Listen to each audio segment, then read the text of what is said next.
This is Listening with Franklin Livingston, and our guest is Georgetta Buggs.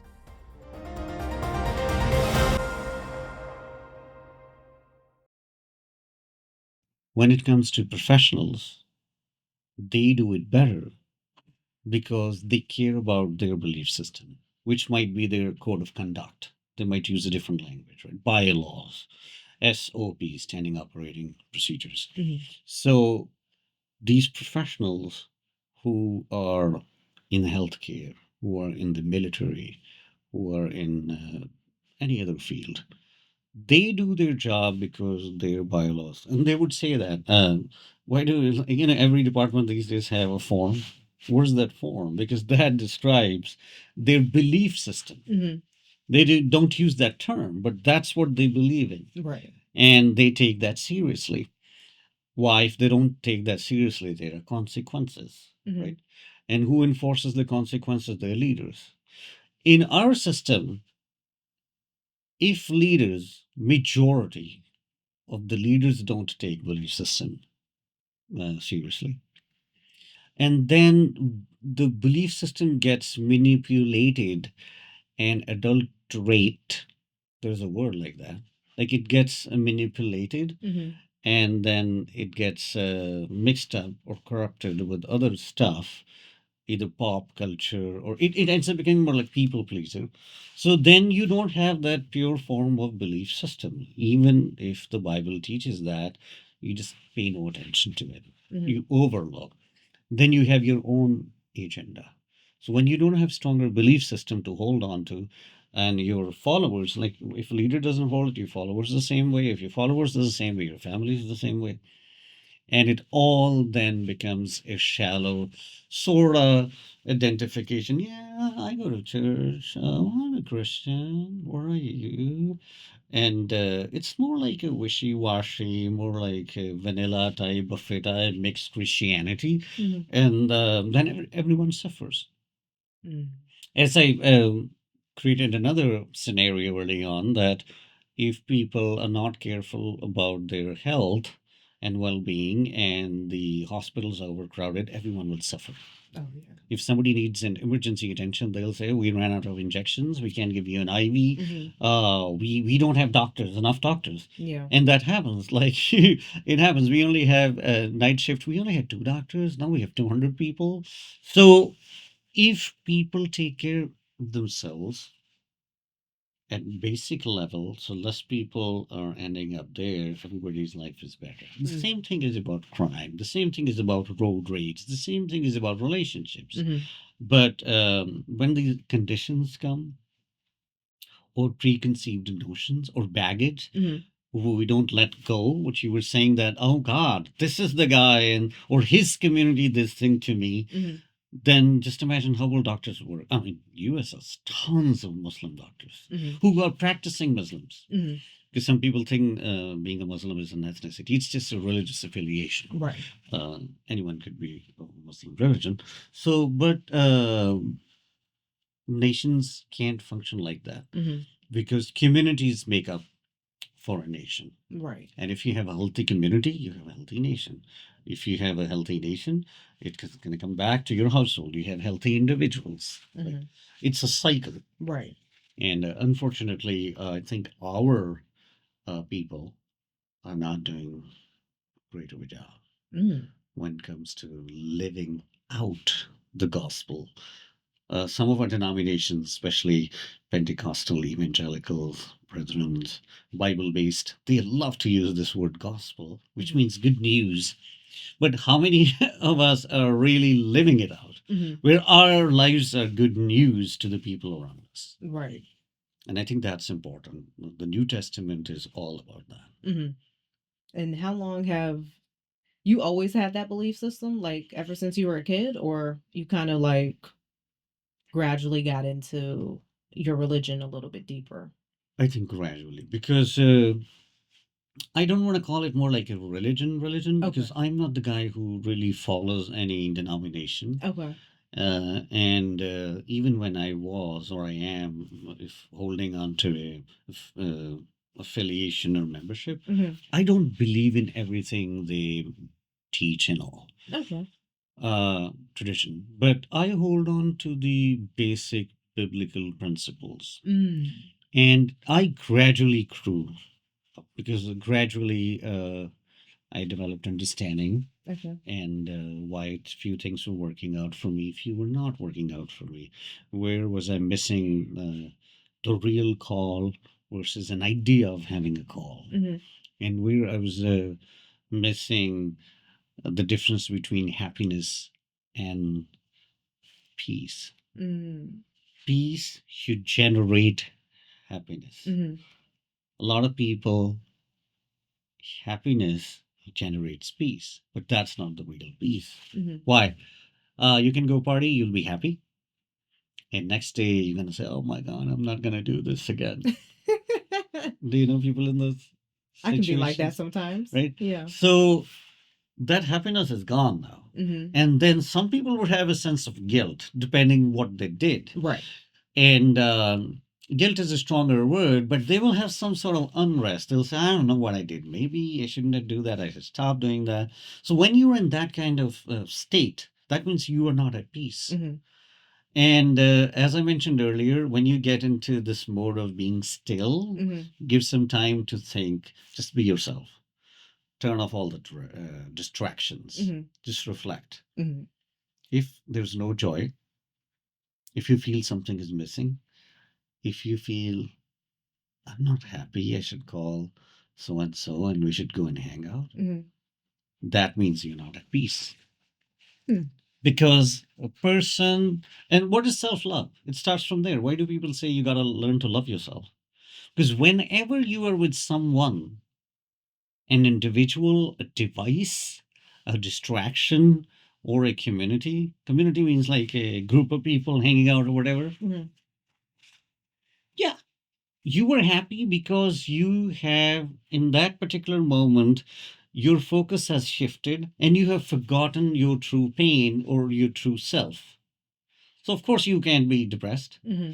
But the question is when you go back home and you just sit for half an hour, for an hour, for 3 hours, can you be at peace? The same thing, people you are vulnerable with. Why can't people look into each other's eyes? You know, you go to an acting school, they make you the whole semester sit and stare at each other, Yeah. right? Mm-hmm. And a lot of people will, okay, I have to do it. Oh my Yeah. God, I want to remain in this school. Yeah. But in general, we can't do that. Mm-hmm. Even with, so I heard this from at least a couple of young women I remember. They were like, oh my God, I was so, worried that now I'm spending more time with their boyfriend in the lockdowns. Uh, will we be together or are we going to get into a breakup? Why do we fear being with a person for a long period of time? Because we don't want to share our true selves. We have a facade.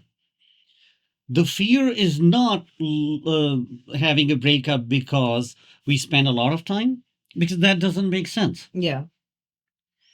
The fear is, and some people know it, some people don't. As I said earlier, that you are one of the great people I've come to know because you know a lot of things about yourself. Mm-hmm. Being aware is the first step toward healing or sanctification or being mature. Mm-hmm. So your inner self tells you to hide from this person. That's why people in dating and all, we talked about it. They're like, oh, let me sip a glass of wine and feel better. Yeah. Or people would say, and I know this, people have said this language, oh yeah, I'm gonna get drunk and then have really good sex. Why can't you have that without alcohol? It's all about the Because nervous system. exactly, because you're nervous. Yeah. When do you become nervous? Do you want me to give a biblical example? Yeah. Adam and Eve, after they ate that fruit, they heard God's voice, and the scripture says that they went into hiding.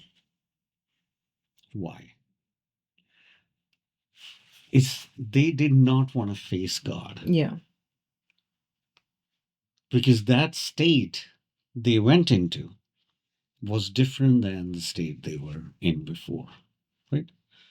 So the latter state is where we are at. How can we become? So why do we need all these things? If we are true to ourselves, which means we are true to our God, if we are not doing anything wrong, when you don't do anything wrong, wrong here also means not being in alignment with your God, right? Mhm. If you are at peace with your God, if you're at peace with you, you will not need a glass of wine or a shot of liquor Mhm. to engage in an intimate situation with your own partner. Yeah. And then a lot of times, what happens is, I see couples and they don't come across very close Yeah. emotionally. Mhm. There's a weird, I don't know how to describe, this is weird fakeness, or it's like, are they really a couple? Or Yeah. is it like they just, because they are trying not to really be closer to the next person, which means vulnerable, right? Mhm. Why? Because you might have a fear, oh, she's going to hurt me one day, Mhm. or he's going to do this to me, or all these things which next person might not be thinking about. Yeah. Where does it come from? Like, why do you have it? Why can't you go with this mindset? My job is, or my call is to love him or her unconditionally. I don't care if he thanks me or not. I'm going to cook a nice meal for him. Mm. I don't care if he thanks me for doing dishes or not. That should be the starting point. Mhm. And unconditional, again, until what time you should keep loving next person? I personally think that a human who is normal human being, then you can have an open conversation at some point too. This is what I was feeling. This is the way I grew up. Next person might open up. A normal human being who is not a psycho will definitely open up if you open up after some time, because you will set yourself up to be vulnerable to the point they would feel safe if they Mhm. had some sort of baggage, Right. or a history. Mhm. So, say there's a guy, Mhm. very tough guy who doesn't open up, emotionally stoic, Mhm. right? And the female starts dating him because of his looks or whatever. And sooner she finds out, oh my God, maybe he's not appreciative, he doesn't open up, he doesn't like me, or he doesn't do the things I like him to do. Now what? Easy way is way out. Bye. Break up. I think if the man is not a psycho, he would open up when the female begins to open up. Being vulnerable can lead him to become vulnerable. And then, why should people have a sincere community relationships? Say they're friends with another couple, and these females talk all the time. Usually, females talk a bit more, right? Mhm. And she ends up sharing with her friend. Somehow, it gets to her husband. And then, if the other man is mature or more, you're using your language, healed or put together, maybe somehow he can contribute in the healing process of it's this man who doesn't open. Mhm. But that's why relationships require a lot of hard work. You can't ever find a perfect man, you can't ever find a perfect woman. Let me tell you. There is no such thing as a perfect husband, perfect Right. wife, perfect spouse. No. Mhm. Yes, some people are better in some things than the other. But again, you can't have a cookie cutter husband or a wife that you think should do this, or look this like that. Yes, you both can help each other and should help each other. Actually, that's why if you see more like the Christian context, even beyond Christianity, too, the husband and wife should be able to build each other up. But Mhm. if they're not going to open, I've seen couples here in the city. They have tons of money and they meet once a week. and the way they kiss and talk is so interestingly fake, Yeah. right? Because they are together for just one activity or three activities, right? Mhm. We're gonna go to, say, in vacation, we're gonna go to Bahamas, and over the weekend we're gonna do this activity after drinking. Mhm. As an example, that's not marriage. I don't even think. I mean, people might want to get married because of the taxes, but otherwise they shouldn't get married. They should find another term. Mhm. Marriage is a responsibility. Mhm. Relationship is a commitment. Commitment requires vulnerability. Commitment requires empathy.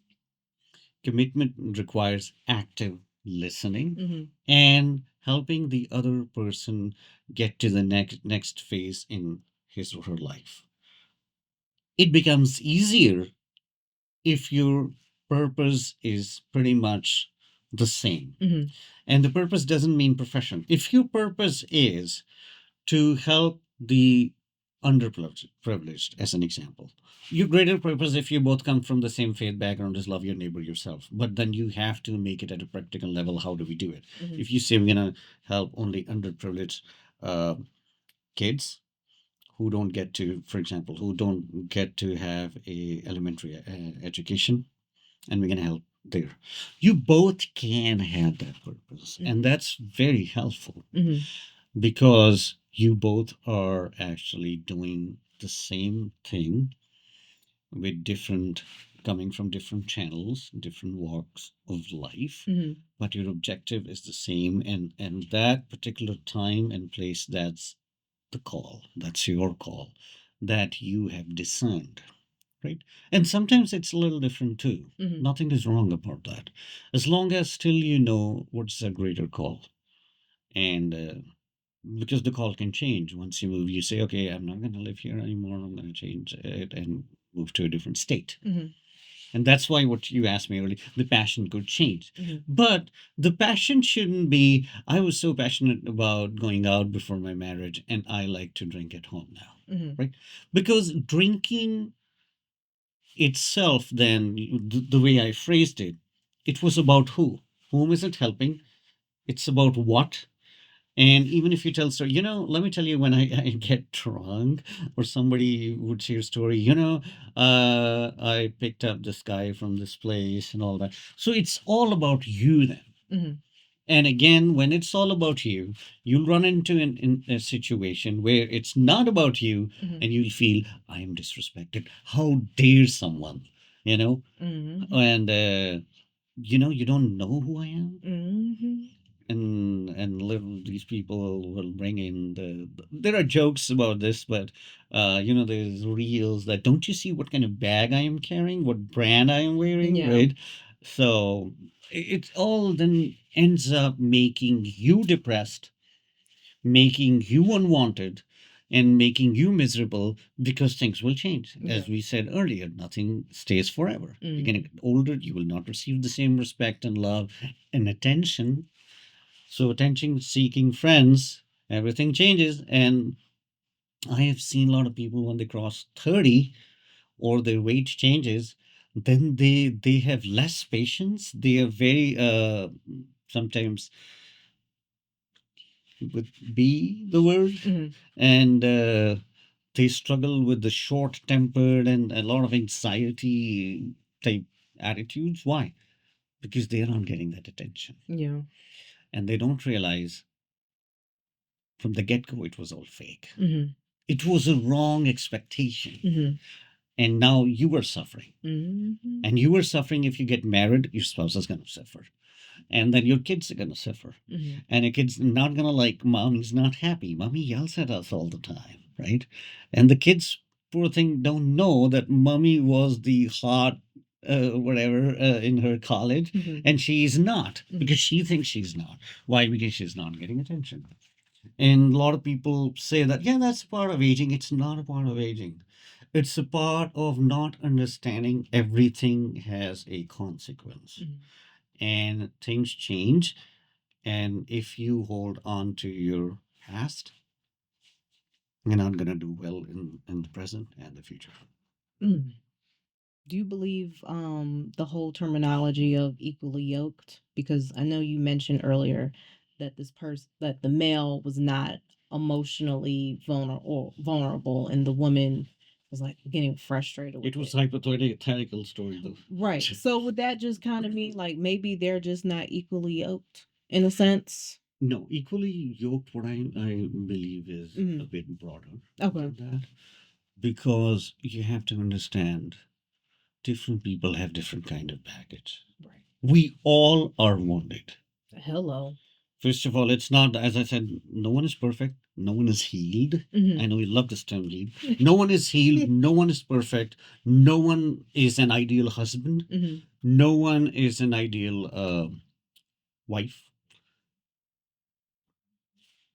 Unequally, how could you be unequally yoked? I can tell you something when some glimpses how to get. Okay. Somebody who wanted to be on the podcast and don't want to be anymore.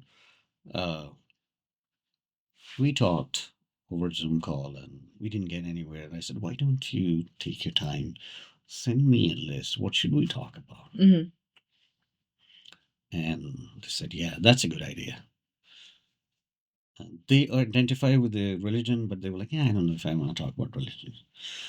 Because in this world, a lot of people think when my friends will watch it, they'll think, oh my God, I didn't know you're that religious. Yeah. So that goes against them, right? Mhm. Because religion is considered some sort of monster or Mhm. evil or stigma.